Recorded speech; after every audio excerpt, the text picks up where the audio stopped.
আসসালামু আলাইকুম, শুভ সকাল।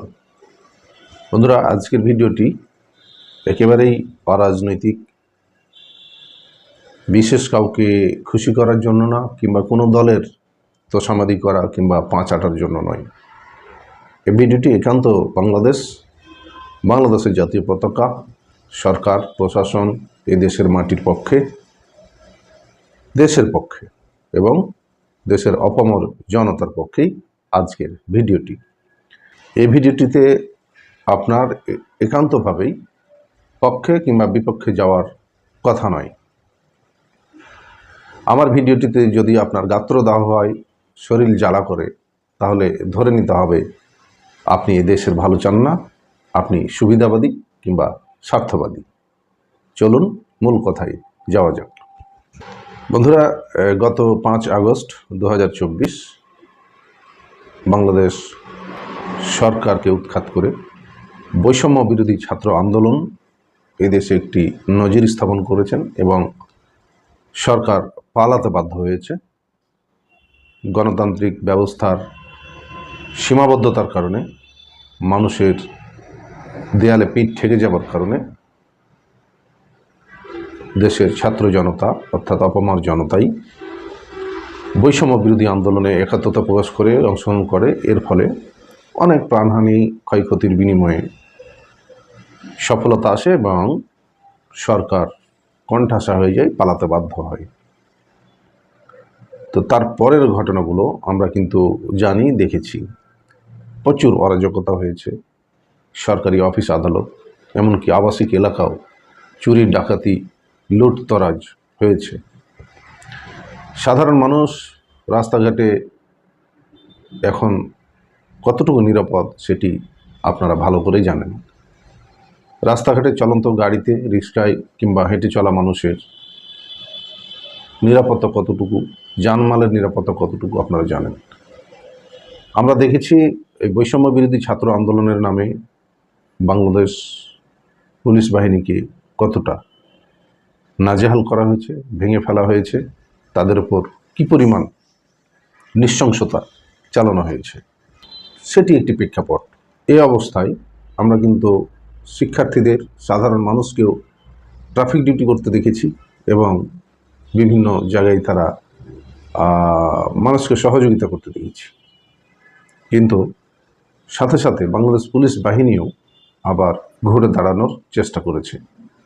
তো যখন বাংলাদেশ পুলিশ বাহিনী জনগণের প্রয়োজনে, দেশের প্রয়োজনে ডিউটিতে নিয়োজিত হয়েছে, তখনও কিন্তু পাবলিকের রোশানলে পড়তে হয়েছে, অনেক জায়গায় হেনস্থার শিকার হতে হয়েছে। স্বৈরাচারী সরকারকে সহযোগিতার অভিযোগে বাংলাদেশ পুলিশ বাহিনীর অনেক অনেক কর্মকর্তা কর্মচারীকে হেনস্থার শিকার হতে হয়েছে। কিন্তু এই হেনস্থা করার পর যদি আমরা নিরাপদ থাকতাম, যদি আমাদের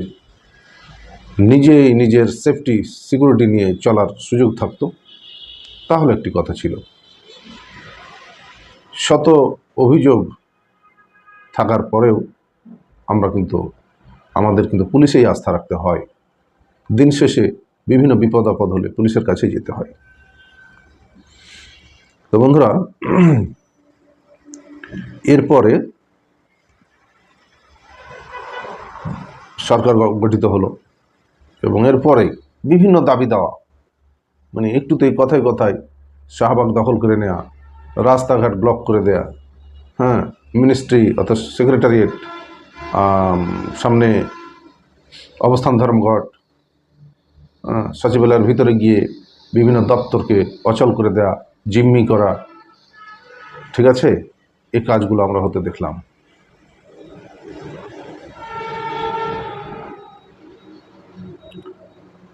কথায় কথায় প্রধান উপদেষ্টার কার্যালয় এবং বাসভবন ঘেরাও করা, এই উপলক্ষে লং মার্চ করা, উপদেষ্টাদের কথায় কথায় কান ধরে উঠবস করানো, এখনই নেমে যাবো, এখনই ক্ষমতা ছাড়বো, এখনই পদত্যাগ করবা, এরকম আচরণ করতেও আমরা দেখছি।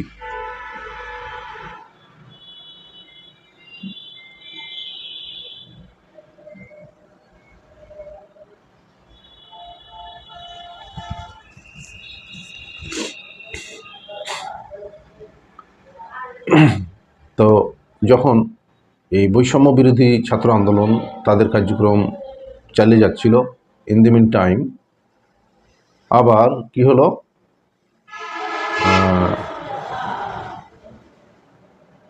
জুলাই মঞ্চ,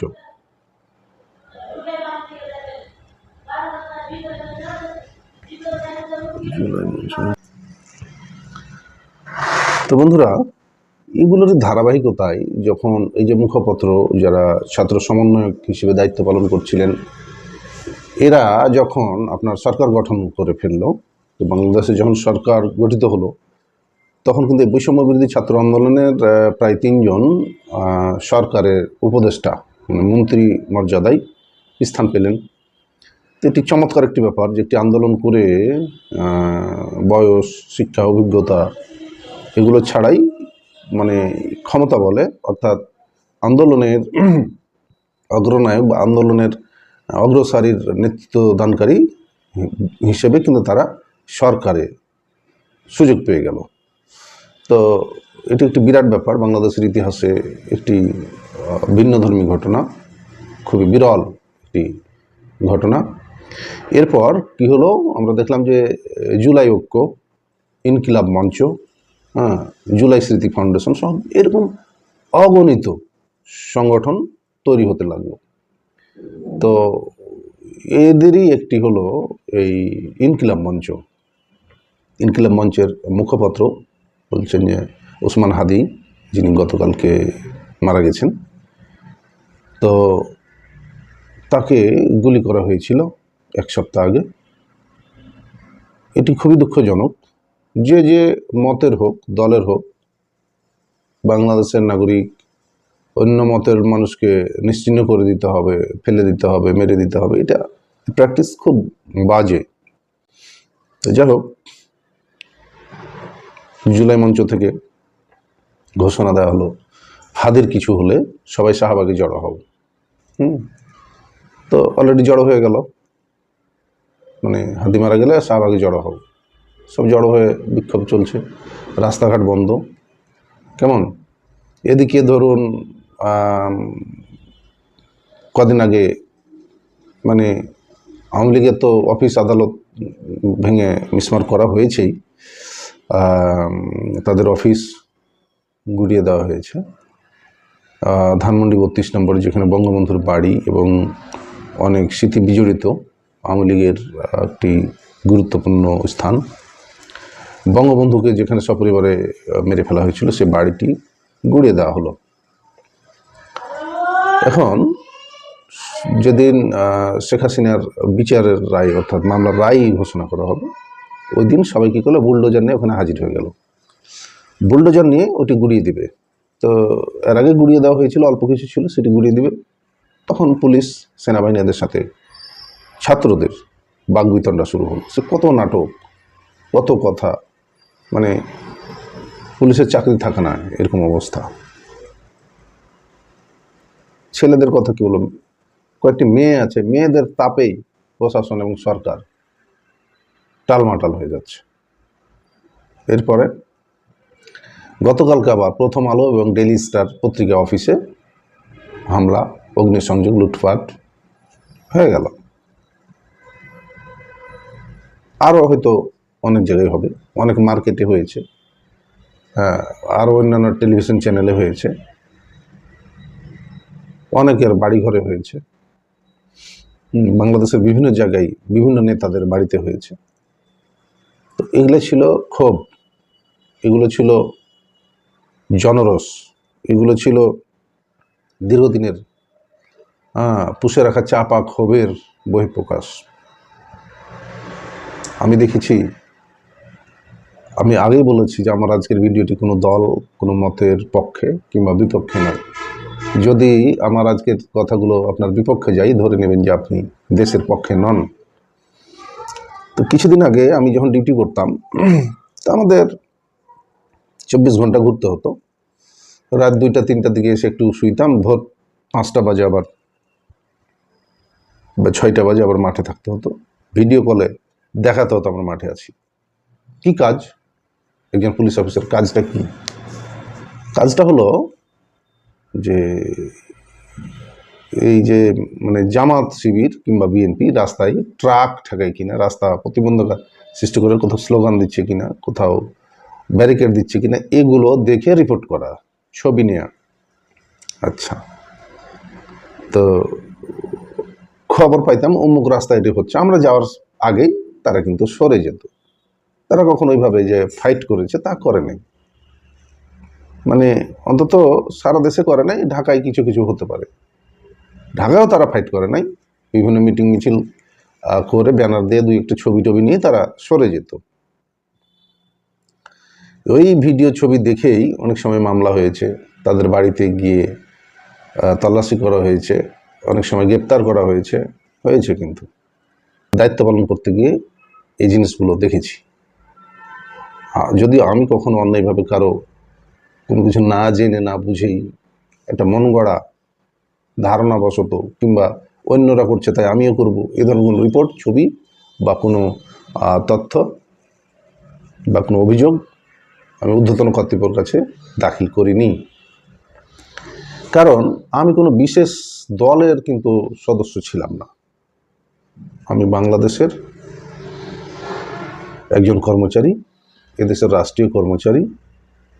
এই দেশের ভালো হোক সে কাজগুলো আমি করব, আমার দ্বারা যেমন কোনো খারাপ কাজ হবে না, পাশাপাশি কেউ যদি দেশের কোনো ক্ষতি করে সেটিও কিন্তু আমি হতে দিব না, এবং সেটির বিষয়ে আমি কিন্তু রিপোর্ট দিতে বাধ্য। কিন্তু কোনো কিছুই ঘটে নাই আর এমন রিপোর্ট দিতে হবে কোনো দল মতের বিরুদ্ধে, এটি আমি কখনোই বিশ্বাস করিনি বা করার চিন্তাও করিনি। এখন কথা হলো বন্ধুরা, এই যে কথায় কথায় রাস্তা দখল, হ্যাঁ, কথায় কথায় শাহবাগে জড়ো হও, রাস্তাঘাট অচল করে দেওয়া, সরকারকে অচল করে দেওয়া, সরকারের উপদেষ্টাদের চোখের সামনে আঙুল নিয়ে এখন পদত্যাগ করতে হবে চাপ দেয়া। আজকে ধরুন কোটা বিরোধী আন্দোলন থেকে স্বৈরাচার বিরোধী আন্দোলন করলেন, এক দফায় গেলেন এবং সফল হলেন, বিভিন্ন এমনকি সংসদ ভবন পর্যন্ত লুট হয়ে গেল, অন্যান্য বিভাগীয় অফিস, বিভিন্ন জেলার অফিস তো বাদই দিলাম। অনেক কিছু ঘটলো বাংলাদেশে, প্রতিনিয়ত ঘটে চলেছে।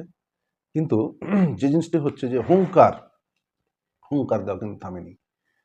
মানে বন্ধুরা, সরকারকে বিদায় করা হয়েছে, অনেক সংস্কার কাজ হয়েছে, অনেক আইন পাস হচ্ছে, অনেক নীতিমালা হচ্ছে, তফসিল ঘোষণা হয়েছে, সামনে নির্বাচন হবে। ভাই এবার একটু থামো না। কি ক্ষতি থামলে, মানে কি? আইন শৃঙ্খলা রক্ষাকারী বাহিনীকে কাজ করতে দাও, তোমরা পাশে থাকো, তোমরা যার যার অবস্থানে থাকো। প্রতিদিনই আঙুল ঝুঁকানো, দেখে নিব, মেরে দেব, প্রতিশোধ নিব, লাশের বদলে লাশ, খুনের বদলে খুন। এমনকি ভারতেরও বিভিন্ন অংশকে তোমরা বিচ্ছিন্ন করে দিচ্ছ। মানে ওই যে কয় যে গায়ে ছাল নাই কুত্তার বাঘা নাম, এত লাফালাফি, যেটা পারবো না সেটা অযথা একটা প্রতিবেশী দেশ বা একটা অন্য দেশের সাথে সম্পর্ক বিনষ্ট করে দরকার আছে।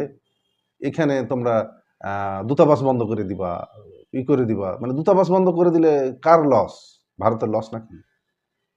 আমরাই তো যাই, ঘুরতে যাই, চিকিৎসা করতে যাই, বিভিন্ন এডুকেশন পারপাসে যাই না, ব্যবসা বাণিজ্য রয়েছে। মানে শেখ হাসিনা ওখানে স্থান নিয়েছে, মোদি ওকে ডেকেছিল? ডাকে নাই। সেই স্থান নিয়েছে, এটা রাষ্ট্রীয় ব্যবস্থাপনায় সরকারের সাথে সরকার আলাপ আলোচনা সাপেক্ষে তাকে আনা হবে। এই যে হাদির হত্যাকারীরা চলে গিয়েছে, আর বর্ডার খুলে রেখে দিয়েছিল যে হাদিকে খুন করে চলে আসো। মানে তোমরা কি বুঝে এই কথাগুলো বলো, এটা আমাদের মাথায় আসে না। মানে হাদিকে কি আসলে ভারত মারতে বলেছিল নাকি? এটা আমাদের ভিতরে দলীয় কোন্দল, এরই ফলশ্রুতিতে এগুলো ঘটছে। কাছের দেশ হিসেবে তারা বর্ডার পার হয়ে ভারত চলে যাচ্ছে, যেহেতু ভারতের সাথে বাংলাদেশের সম্পর্ক ভালো, চলে যাচ্ছে। তুমিও তো চলে যেতে পারো, তাই না? আমিও কিন্তু ভারতে চলে যেতে পারি।